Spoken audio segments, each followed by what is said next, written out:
All right, so we're live on Facebook.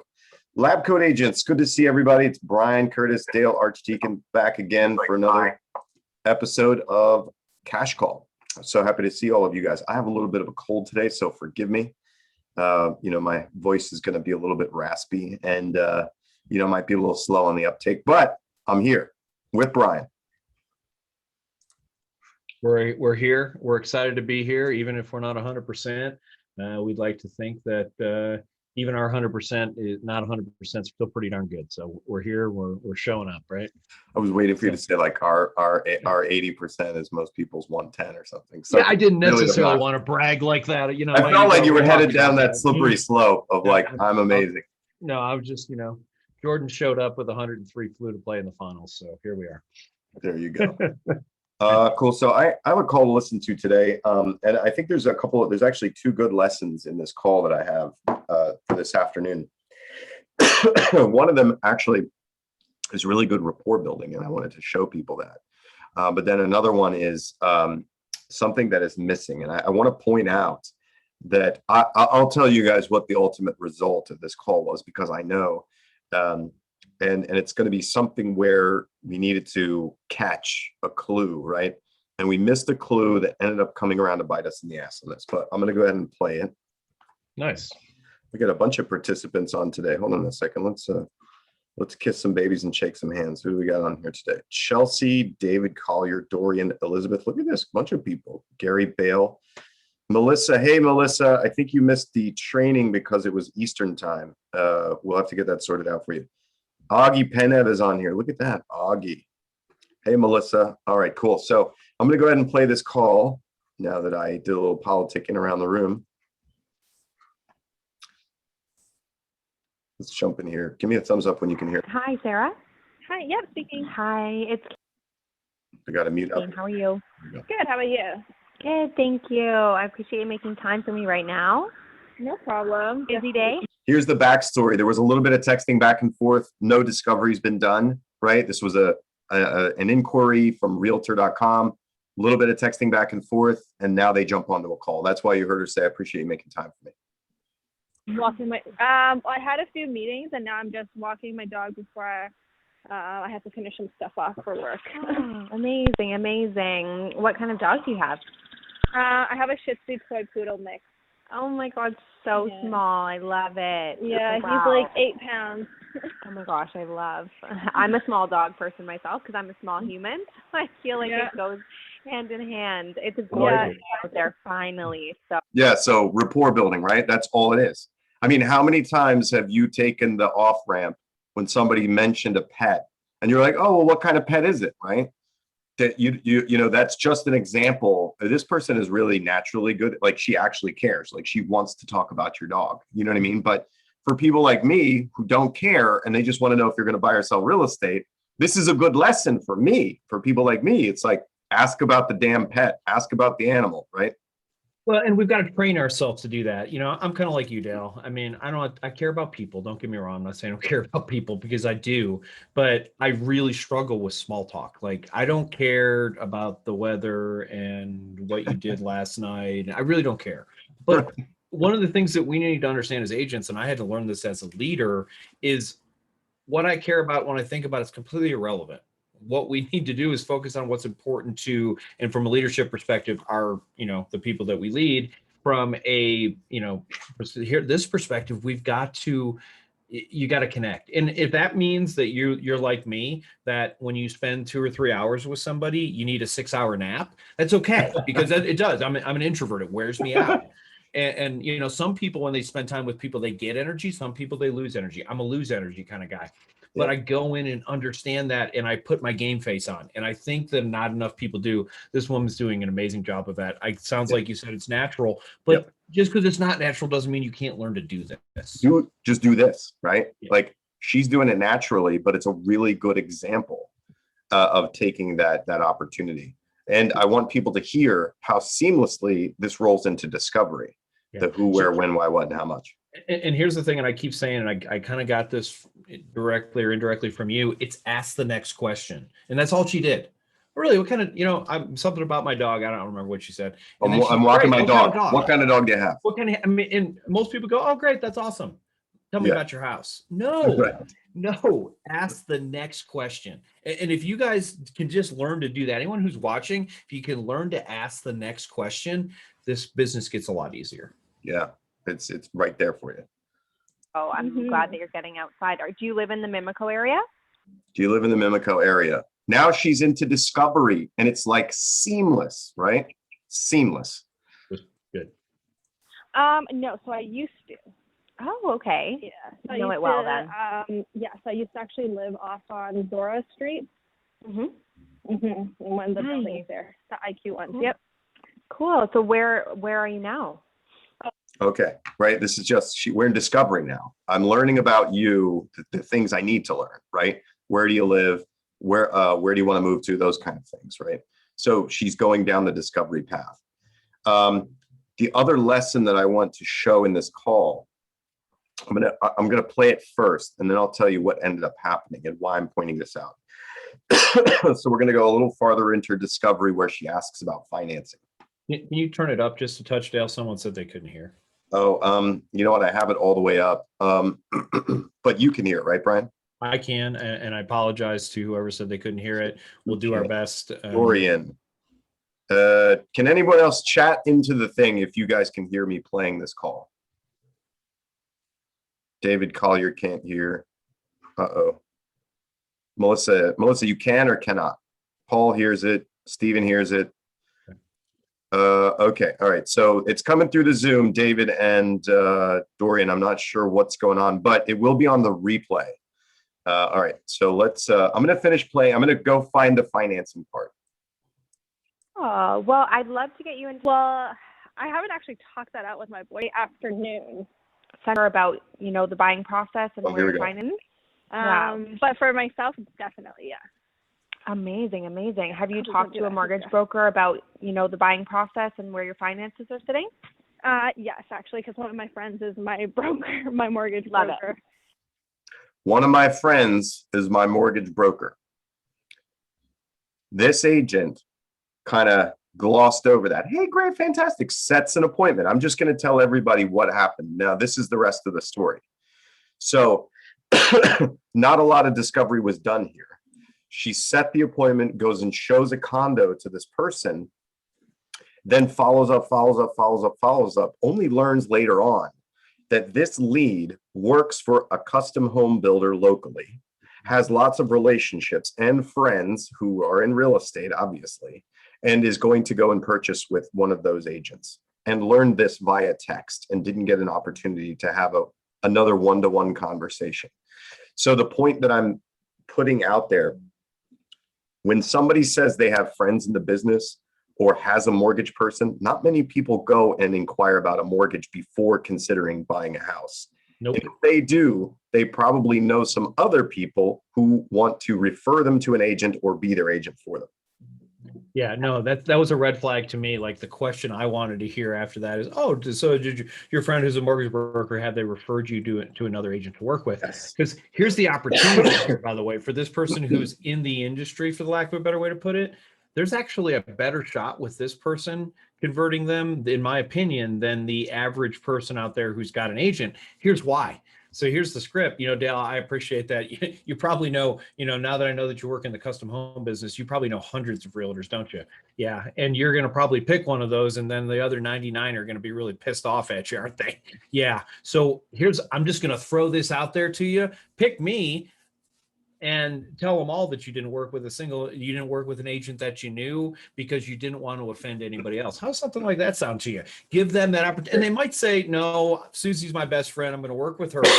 but there's a shot you can take here. And I think that's a really important thing. And ironically, the call that I'm about to play also has I've got a realtor. It's a list side thing, so it's not listed yet. So it'll be interesting to hear the comparison to that. Yeah, I wanted to point that out. I just want everybody to know that's a red flag. Somebody says that they're friends with somebody in the industry. Somebody has a mortgage person, especially if they're a first-time buyer. What first-time buyer has a mortgage person, right? Right. Exactly.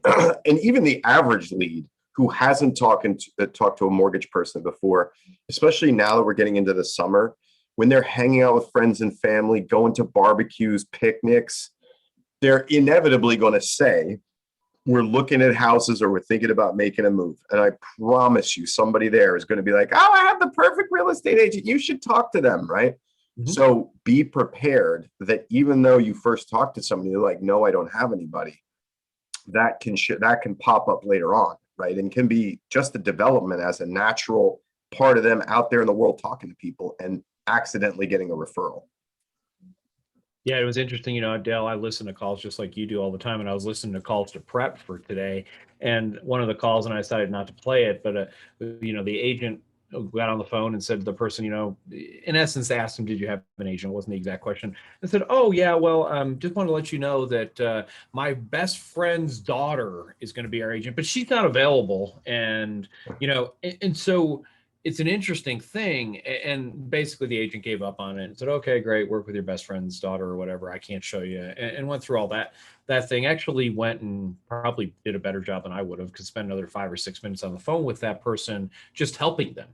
But he didn't take a shot to try and get the business. So, at the end of the day, I'm not sure that he could have got that deal anyway, best friend's daughter type situation. But, when we're talking about potentially buying or selling your most valuable asset, using somebody's daughter who has a full-time job over at such and such a place and has sold 3 houses in the last 6 years may not, friendship's important, but that may not, do I really need to write you a check and then, write your daughter a check and then me lose 10, 15, 20, $30,000 because, no offense, she has no experience. And it's a really fine line to walk, but, kind of throwing that stuff out there, it's just planting seeds. There's a real good chance it's not going to work, but 1 out of 10 times it might. So one of those things that we really got to do is just kind of think about that, is just take the shot. It doesn't always work, but if you don't take the shot, you're never going to convert one of those. So yeah, anyway. I like to say you can't screw up no. You already got no. You can't screw that up. Absolutely.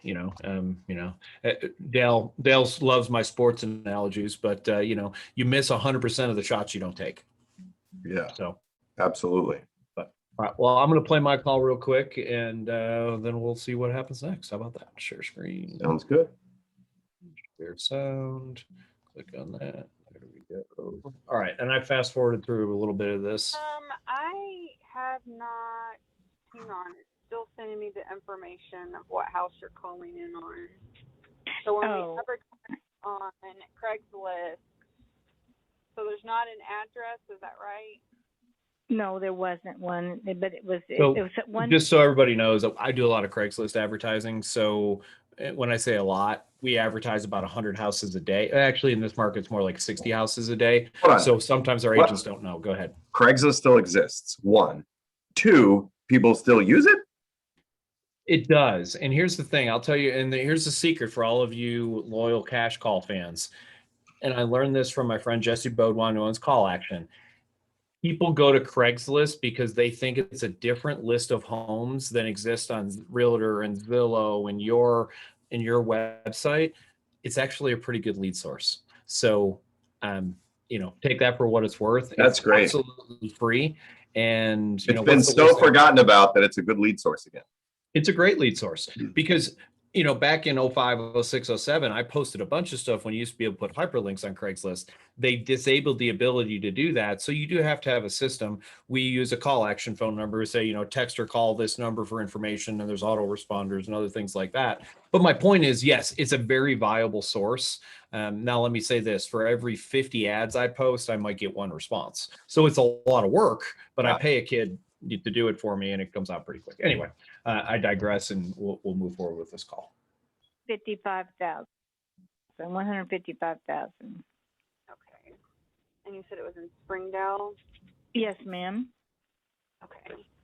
Can I give you a call back as soon as I can get in front of a computer? It'll be like 3. I should be back in my office in about 10 minutes, and I will be able to look up all this information. But you are looking to purchase, isn't that right? I'm sorry, what? You are looking to buy? Well, yeah. Well, what it is So I have a. it was interesting when I first listened to this phone call. I was like, is she really going to hang up on this lady and have her call her? And she didn't, because this phone call's 12 minutes long. So it felt like she thought about it and it kind of backed back. So she must have heard your training in the back, like, do not get off the phone, do your discovery. Anyway, I'll play a little bit more. A duplex that my sister and I own together, and she's wanting to sell. And so if she sells, of course, that means I have to sell too. So then we'll split the money, and I would have to buy something else.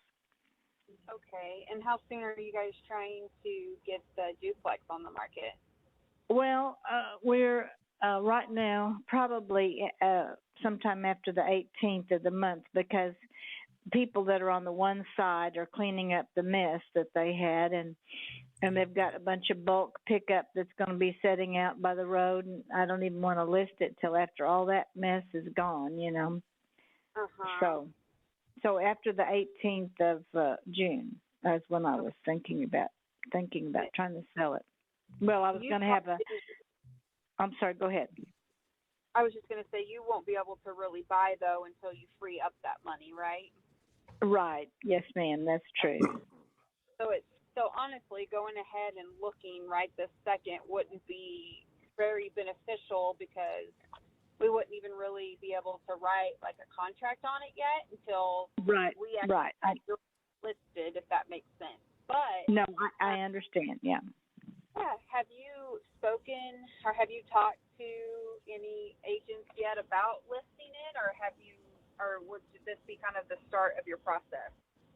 It's just the start of my process, actually. And Brenda Parker is somebody that I've known for years in Bella Vista, and I, would probably list it with her just because I know her and I've known her for years, Oh, okay. Here's the opportunity. Well, I would still love the opportunity, to at least maybe come and kind of show you what we can do if we do list it. And another thing, if you do purchase a house from us as well, we do have programs that are So what I would prefer, what I would teach is when she says, yeah, Linda Parker, I've known her for a long time, I'd probably list it with her. I would approve and acknowledge, yeah, that makes a lot of sense. It's comfortable to work with somebody that you've known for a long time. Other than feeling comfortable with an agent, have you considered any other qualities that you want in a listing agent for your home? Right? I'm trying to change the topic. I'm trying to isolate that know, like, and trust, and ask them if there's anything else important. I'd probably also come back then and ask, are you planning on interviewing other agents, or have you decided that you're going to list with her before I go for the I'd like an opportunity, right? Yeah. And for those of you watching, that's actually basically that's how we teach objection handling, right? Acknowledge and repeat, or acknowledge and respond, and give people value with that. Isolate the objection and then handle the objection, and that's basically the objection process that we teach that Dale just did right there. And it's a great way to make sure you're having the correct conversation, and then do what I refer to as a level shift, where you're now going to talk about something that you can control. What I can't control is this person's her friend. Like, we're not going to change that. We're not going to go, you know what?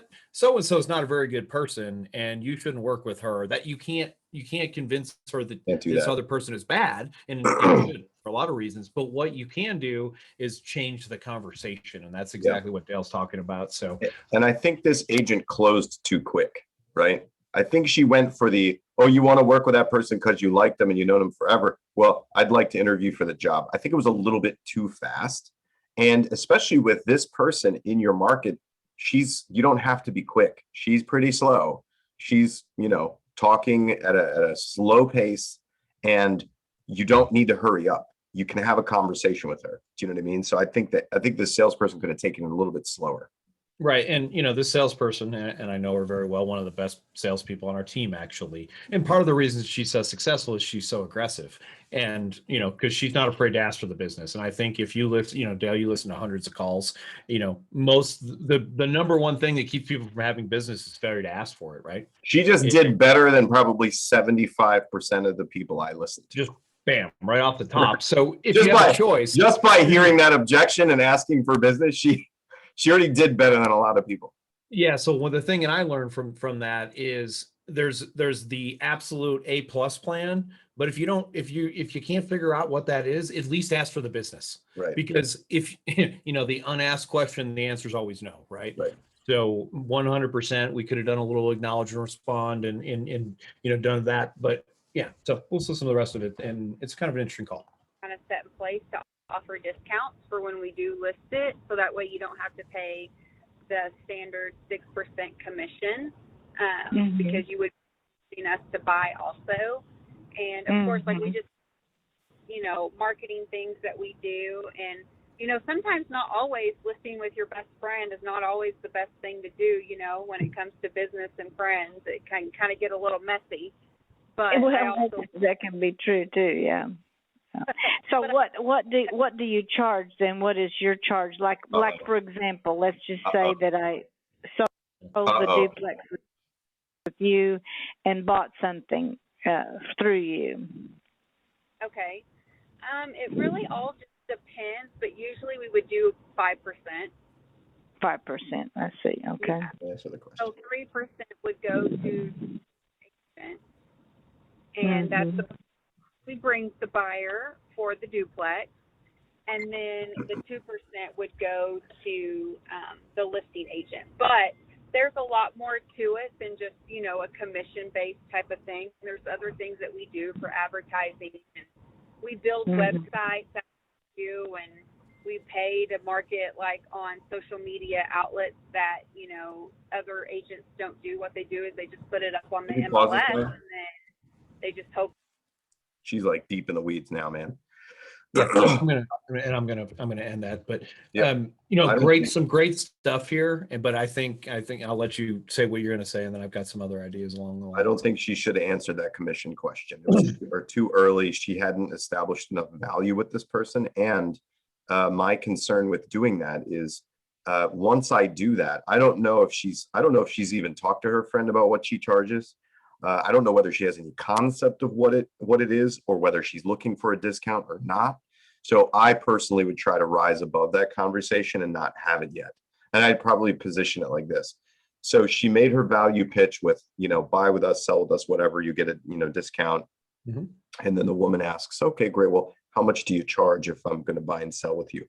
That's a great question. It really depends on the options that you choose to have with us, from the marketing to the representation. And so there's a lot of different things that we offer people that all goes into impact the pricing. So I think the best thing for us to do is for me to come take a look at your home, give you an idea of what I think we'd be able to get for you in the market. And then you and I can talk about some marketing packages and talk about cost. Sound good? Okay. It does. And one thing I will caution people on what Dale just did, and I actually think what he did was great. Don't do it twice. And here's what I mean by that. So if I'm on the other end of the phone, I would have said, Dale, that's great. What do you charge? Because that's who I am. So here's what I want to point out to everybody. You can do exactly what Dale did, in my opinion, once, but you can't do it twice. So just be careful if you do that. So, there's a bunch of different options. It really depends on, which marketing option you accept. And, our commission runs, our standard commission is 6%, but again, we have some different option programs that you can take a look at. That's good. But what do you charge me? If I'm that person, and you're going to get some of those aggressive people who just want to know. Don't be afraid. The second time, answer the question. In this situation, my best guess, educated, we would charge you 5%. So with that in mind, I really need to get together with you and show you what that value includes, because it's not just about commission. It's about the marketing. It's about, getting your house sold. It's about representation. There's a lot of moving parts in there. So I did want to answer your question, but I also understand that there's a lot more. Then I don't want to spend the next 30 minutes on the phone with you going over that. With that in mind, I have time available on Tuesday or Wednesday. Which of those days works better for you? Yeah. So, and I'm just saying, be careful. I've listened to listing agents close, and never answer the question.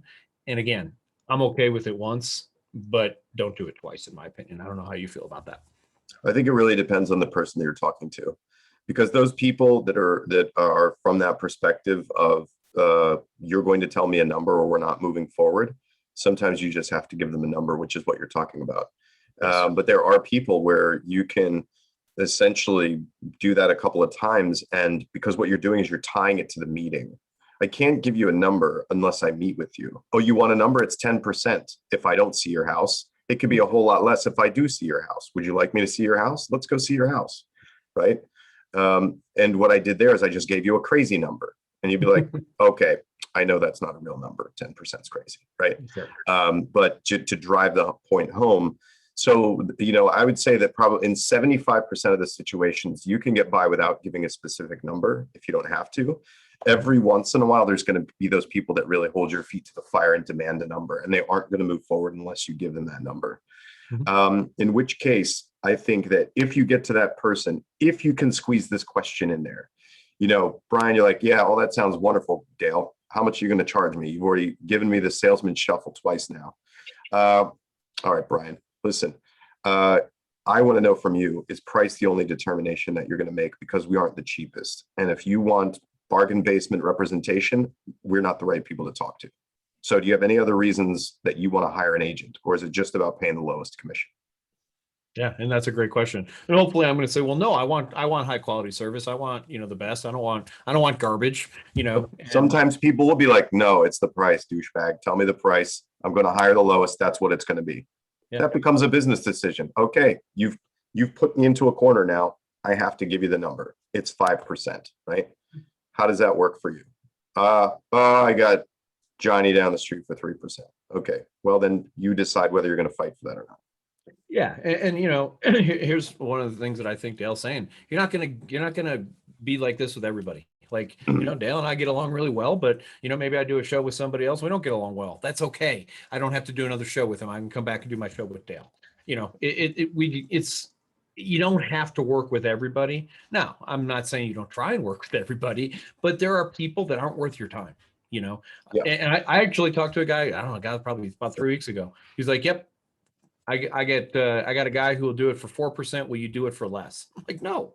And he goes, "Well, then we're good." And I said, "Man, I really appreciate it, but there's just no way on God's green earth," because he was convinced that in this market that we weren't bringing any value.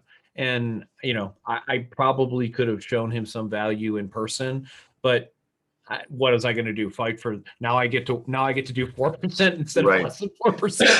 So, and in this market, it's a hard argument to overcome when essentially buyers are like running around throwing money at anything with a doorknob on it. Yeah, and it's interesting. One of my coaching clients asked me that question. You're like, what are you telling people when they're saying, well, I don't even need an agent to sell your house? So I'm going to cover that real quick because I think it's an important thing for people to understand. I'm sure that we're not the only one getting that objection, right? Oh. So, and again, I know we're a little bit over. I'll go quick, but here's what I'm doing. Absolutely, not giving you a rate right away over phone equals different rates. We know, okay. Absolutely. I completely understand. You're 100% right. I have no doubt that if you price your house in a reasonable rate, that you'll get offers on your house. Here's my question for you though, Dale. Would you want to have 2 offers or would you want to have 30 offers? And here's what I mean by that. I've seen houses in this market that were listed for sale by owner or through one of those, really, really high discount brokerages. And guess what? They sat on the market for 30 or 40 days before they sold. And you know what? They got 1 to 2 offers. Here's the reality. The last 15 houses that I've sold have had a minimum of 10 offers because marketing still matters. So do you want a cash offer that's going to close in 15 days? Do you want delayed occupancy? Do you want to make sure that you have guaranteed close money at closing? There's a lot of different moving factors out there. And if an agent is just going to pound a sign in your yard and charge you 4%, guess what? That 2% more that I'm going to charge you might be the absolute best money you spend. With that in mind, I'd love to just come and take a look and show you what we do. And, then you can make a decision based on that. How's that? Something like that sound? So you've got to come up with a reason. By the way, everything I just said, I believe to be true. Yeah, like absolutely. You put a sign in your yard, you can sell it. But did you leave $30,000 on the table to save $10,000 on the commission? Yeah, exactly. That's how you have to articulate your value these days. And people don't get it. Like when I worked for sale by owners for a long time, for sale by owners, one of the main fallacies that they get stuck on is it's about getting a buyer, right? You're like, I don't need you. I can get a buyer myself. I can sell my house myself, right? Which is essentially what these people are saying now. And what they don't realize is that, you get more money for your house depending on how it's positioned, how it's marketed, how many people think other people want to buy it and pay more for it, and how valuable it, or how scarce it is, right?